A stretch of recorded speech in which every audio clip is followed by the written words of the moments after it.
அருண், இளம் ஆண், தனது தந்தையுடன் பழைய கிராமத்திற்கு வரும் ஒரு புகைப்படக் கலைஞன். அருணின் தந்தை முருகன் பழைய காடு அருகிலுள்ள தனது சொந்த வீட்டை விற்க முயற்சிப்பவர். மூதாட்டி அம்மாச்சி காடு அருகே வாழும் மர்மமான பெண். பேய்மகள் ஒரு பெண். காடு தன்னை அடக்கம் செய்திருக்கும். B story prompt. அருண் தனது தந்தையுடன் பழைய காட்டின் நடுவே உள்ள தங்களின் மூதாட்டிய வீட்டிற்கு வருகிறார். வீட்டை விற்கவே இந்த பயணம். அங்கு ஒரு மூதாட்டி அவர்களை எச்சரிக்கிறார். இந்த காடு இன்னும் அவளை காப்பாற்றிக் கொண்டு இருக்கு, அவளை எழுப்பாதீங்க. அருண் இரவில் புகைப்படம் எடுக்க காடு செல்கிறான். அங்கே ஒரு மைலி என்ற பெண்ணின் நிழல் அவனை கடந்து செல்லும். ஒவ்வொரு முறையும் அவள் பாடும் ஒரு மெதுவான துக்கமான குரல் கேட்டுக்கொண்டே இருக்கும். அப்பா, நான் திரும்ப வரணும்.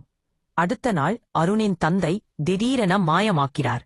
காடு அவனை விழுங்கிவிட்டது போல். மூதாட்டி கூறுகிறாள். அவள் உயிரோடு இருந்தபோது தந்தை காப்பாற்றவில்லை. இப்ப அவள் தன் தந்தையை தேடிக்கிட்டிருக்கா. அருண் உண்மையை கண்டுபிடிக்கும்போது அந்த பேய்மகள் அவனுடைய முந்தைய வாழ்க்கையின் மகள் என தெரிய வருகிறது. அவன் அழுகிறான், ஆனால் காடு அவனை விட்டுவிடாது. இறுதியில் அருணின் குரல் மட்டும் காற்றில் கேட்கிறது. வித்தையா அப்பா, நான் தான் அந்த மயிலி. அப்படியே ending suggestion for emotional impact. Camera மெதுவாக காடு முழுவதும் பனியுடன் சுழலும். மரங்கள் காற்றில் அசையும்போது ஒரு பெண்ணின் குரல் கேட்கும். நான் வந்துட்டேன் அப்பா. 10